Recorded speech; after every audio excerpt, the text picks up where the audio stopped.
Continuamos, amigos, con los canales expresivos del comportamiento no verbal, de la comunicación no verbal y del ser humano, cómo transmite el mensaje a otros. Es importante hacer un recorrido al haber llegado hasta este momento sobre los canales de la expresión corporal, del lenguaje. Hemos hablado sobre la expresión facial, también hemos visto la importancia de los gestos en la comunicación, del movimiento de las manos, de la postura del cuerpo, de la inclinación, de la mirada, indudablemente de la orientación del rostro frente a la comunicación con otros seres humanos.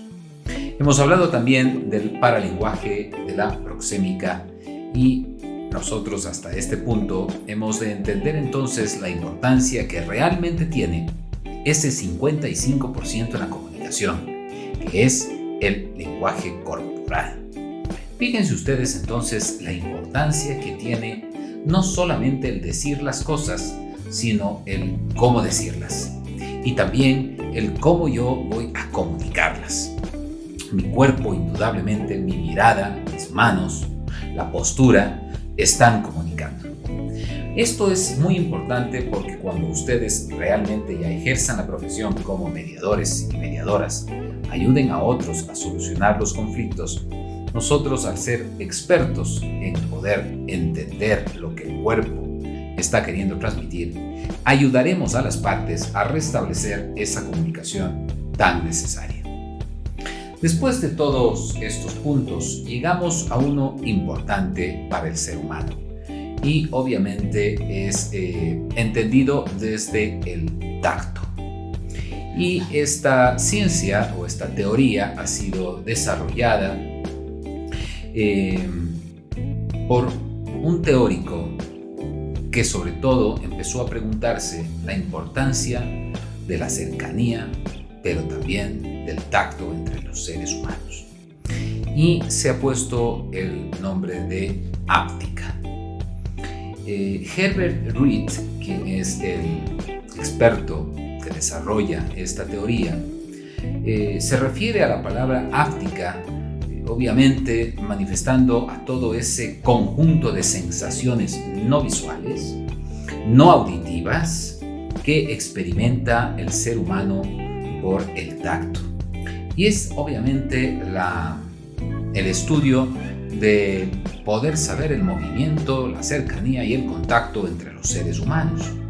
Al analizar cómo se saludan, cómo se despiden, cómo interactúan, cómo de alguna manera esas personas tienden o no a tener una relación. Por lo tanto, la áptica es el estudio del comportamiento, del contacto y de las sensaciones entre los seres humanos. También el interés, obviamente, es despertar en ustedes que se pueda profundizar en el estudio de esta rama tan importante para poder entender la comunicación del ser humano. El sentido del tacto, específicamente en el hombre y en la mujer, en nuestra especie, es extremadamente importante. El contacto con otros de nuestra especie es importantísimo para los seres humanos, pues no solamente nos provee la información de las superficies, de las texturas, de un importante componente no verbal, sino nos permite también relacionarnos y conectarnos con las personas. En esas relaciones interpersonales que tienen las personas es vital llegar a veces a una intimidad de diálogo, de saber cómo el otro piensa, cómo va a tener una reacción frente a cierto tema, ¿no? Y obviamente esto puede llevar a otras sensaciones y a otras emociones, ¿no? El abrazar a una persona, el hacerle cosquillas, el besarla, el tocar su mano, el darle una palmada, son comportamientos de los seres humanos que los estudia la áptica. Y entonces es importante también reconocer como futuros negociadores el hecho de saber cómo se tocan o no las personas. Decíamos en videos anteriores específicamente la importancia de estudiar a la cultura. Hay personas y culturas que no les gusta ser tocadas, que general evitan el contacto físico. Las culturas asiáticas, por lo general, a diferencia de las nuestras latinoamericanas, donde el contacto físico, el abrazarse, el empujarse, el tocarse, el saludar con beso, es realmente importante y es vital para la relación humana. Los sentidos ápticos, como el tacto, son los primeros que se desarrollan en el ser humano. Se desarrollan ya desde el feto.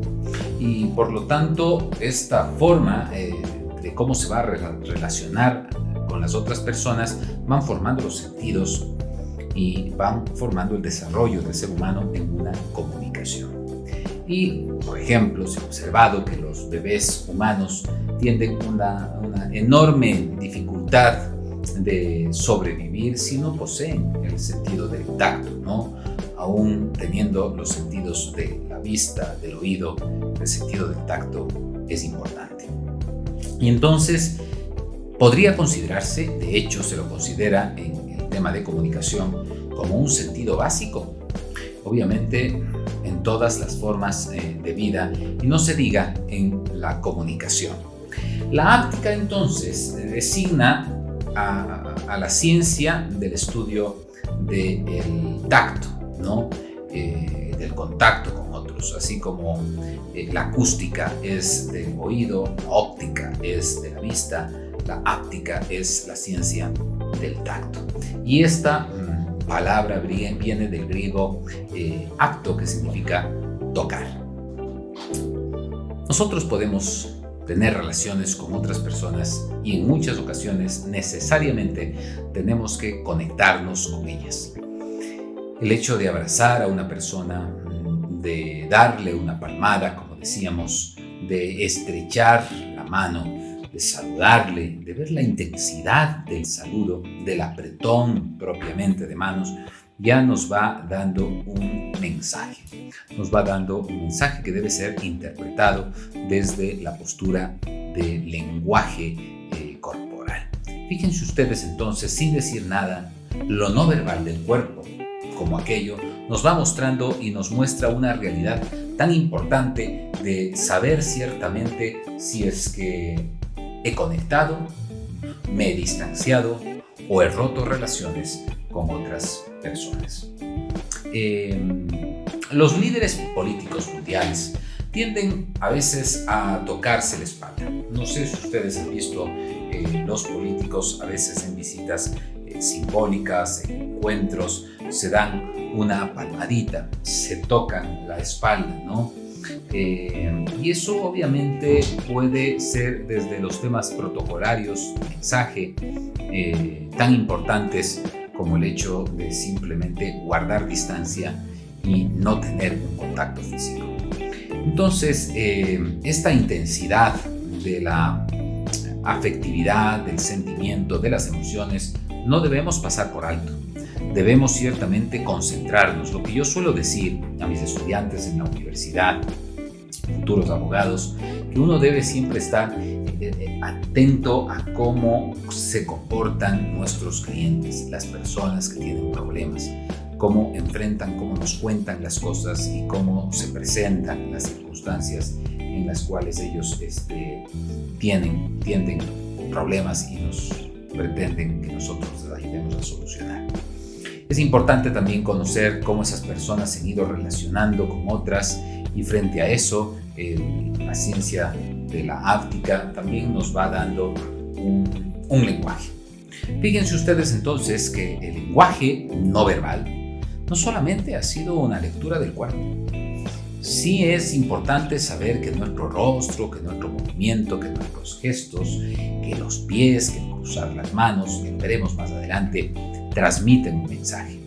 3 reglas, decíamos, debemos de entender como importantes para poder hacer una lectura del lenguaje corporal. Hay que ver el momento, el contexto, no hacer una lectura por separado y siempre fijarnos en un comportamiento completo. Rostro, manos, cuerpo, pies, tono, intensidad y volumen de la voz.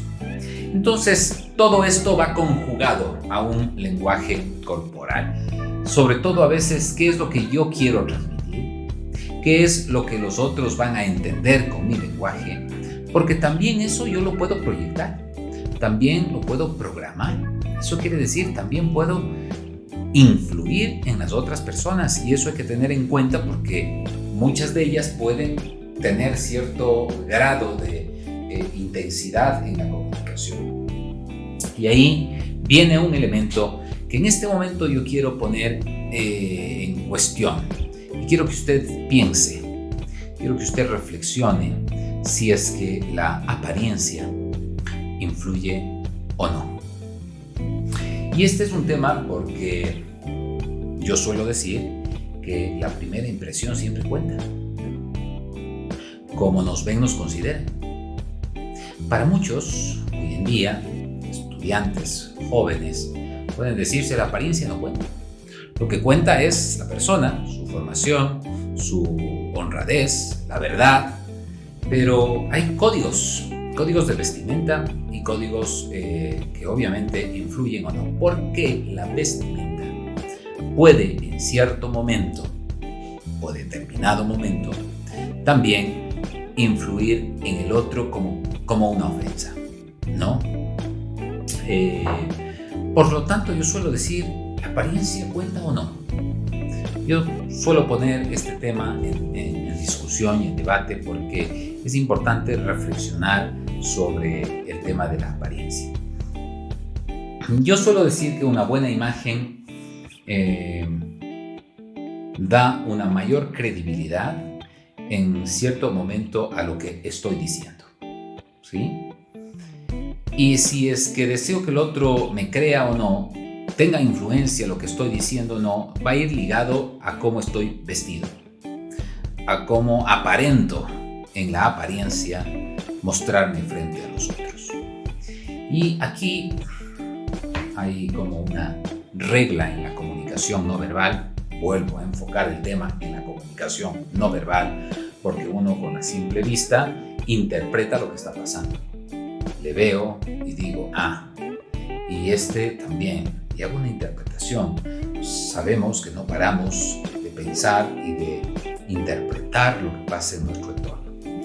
Y la primera impresión de una persona es la que cuenta, y eso le toma a una persona 30 milisegundos.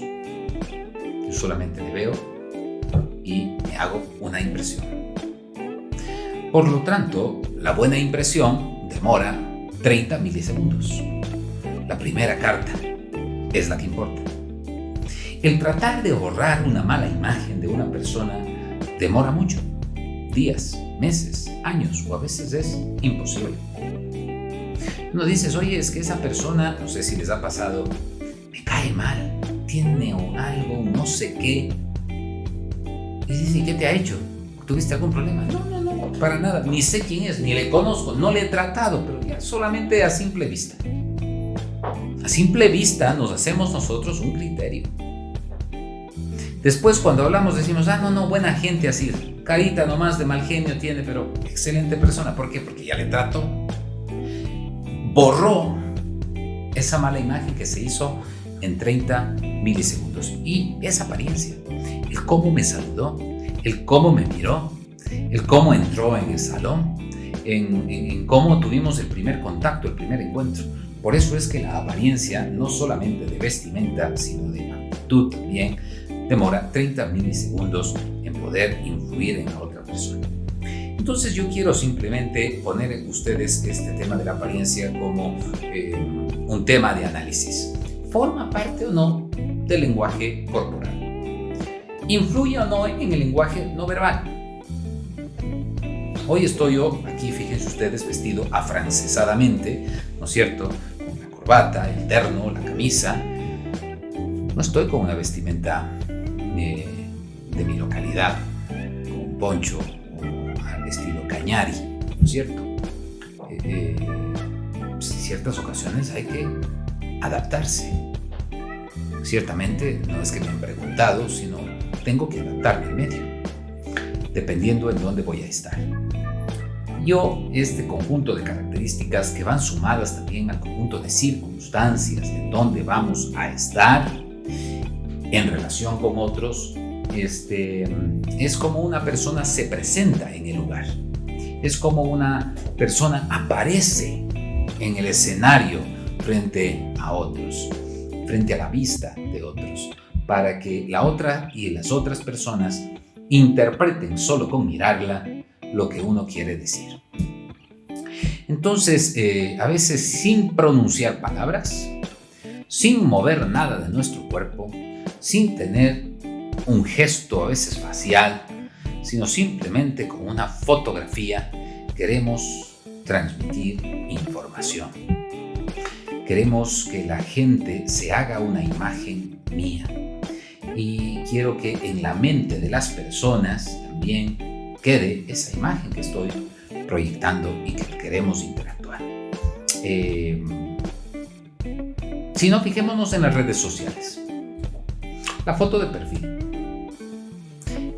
Si no me gusto, en las redes sociales quizá hay menor discriminación, para otros mayor. Pero si no me gusta mi apariencia, me pongo una foto de pitufo y salgo.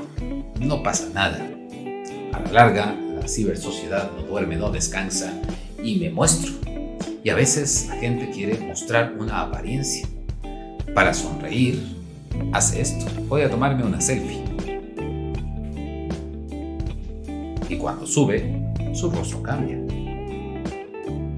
Fíjense ustedes entonces la importancia de poder demostrar la apariencia, la forma, la vestimenta, los colores, la intensidad, la forma, la textura.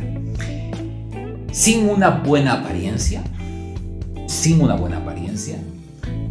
creo yo, podemos perder credibilidad en lo que estamos diciendo. Podemos incluso confundir a las personas.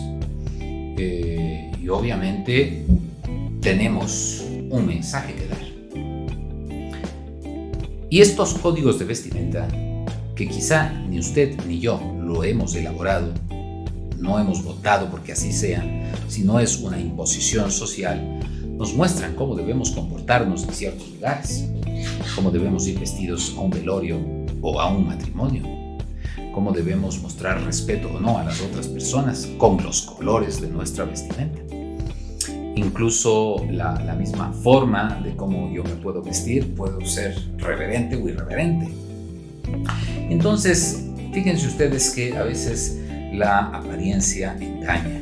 En las diapositivas que yo les he presentado, vamos a ver cómo a veces nosotros cometemos, digo yo, un crimen en la comunicación, que es juzgar por las apariencias.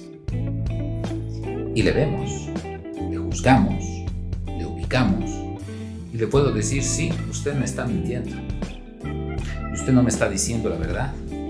Y le juzgo por la apariencia. Aún no ni ha hablado. Dejemos de hablar, dejemos de que exprese lo que está pensando. Es solamente con la mirada. Ah, no, es que fíjate, tiene un tatuaje. Es que tiene ese objeto. No sé usted cómo tiene una cruz y tiene un objeto religioso. Depende. Incluso el mensaje el estampado en nuestra ropa tiene una influencia clara. Ha habido muchos políticos, incluso no quisiera polemizar, pero una primera dama de Estados Unidos en esta época de Trump se presentó con un mensaje muy diferente, impreso en su camiseta, haciendo labor social con niños, y fue criticada por eso. Fíjense ustedes entonces cómo la apariencia, el mensaje, la forma, el color también importa. Yo quiero dejar esto en debate porque para muchos, quizá para algunos de ustedes, no esté de acuerdo con este tema, con esta teoría. Sin embargo, tenemos que tomar en consideración que es un tema a discutir y sobre todo a tomar en cuenta, ¿no? Los colores, sobre todo, el tema de los colores influye verdaderamente. Y yo quiero poner aquí un ejemplo al respecto. Todos nosotros sabemos que existen normas y leyes de tránsito. En muchas de ellas a veces tenemos infracciones, nos pasan la boleta y tenemos que ir a pagarla. En Estados Unidos hay un estado en donde el tema de tránsito decidió ir por el estudio de los colores y la influencia que estos tienen en las personas. Eso quiere decir un mensaje y sobre todo una influencia en el pensamiento de las personas. Cuando usted es multado por tránsito, sea porque se pasó el tiempo de parqueo, porque hizo alguna otra cosa, usted no va a ir a pagar con gusto esa multa. Lo va a ir a hacer de mal gusto, de mala forma, ¿no? Es más, si tiene un contacto con otras personas, le va a decir, oiga, vengo acá porque me han puesto esta multa y porque tengo que pagar y porque alzo la voz y porque tengo un problema. Las personas van ya cargadas de una adrenalina para enfrentar ese problema. Resulta ser que en este estudio ellos dijeron, bueno, ¿cuál es el mejor color? Y el color que va a dar tranquilidad a las personas. Y escogieron el color rosa. Cuando usted llega a esta agencia para pagar las multas de tránsito en Estados Unidos, todo es de color rosa. Y usted entra con una actitud y se queda ahí. Paredes, el uniforme, la computadora, y parece ser que se transforma. Mi señora viene a decir, sí, vengo a pagar la multa. Y le dan un esfero rosa. Y el color rosa influye. Los hospitales tienden al blanco. Los colores de indudable manera también influyen. Es lenguaje también no verbal que influye en el comportamiento de las personas, pero por supuesto. Entonces, fíjense ustedes que estamos hablando de una primera gran impresión y estamos hablando del lenguaje de la comunicación para que sea asertiva y eficaz. Y entonces aquí nos centramos en que la imagen visual, la imagen y la comunicación que nosotros entendemos por la vista es más del 50%. Por el oído, el tono, el timbre de voz, 37 a 40%. Y las palabras, apenas entre 7 y 10%. Tomar en cuenta estos detalles.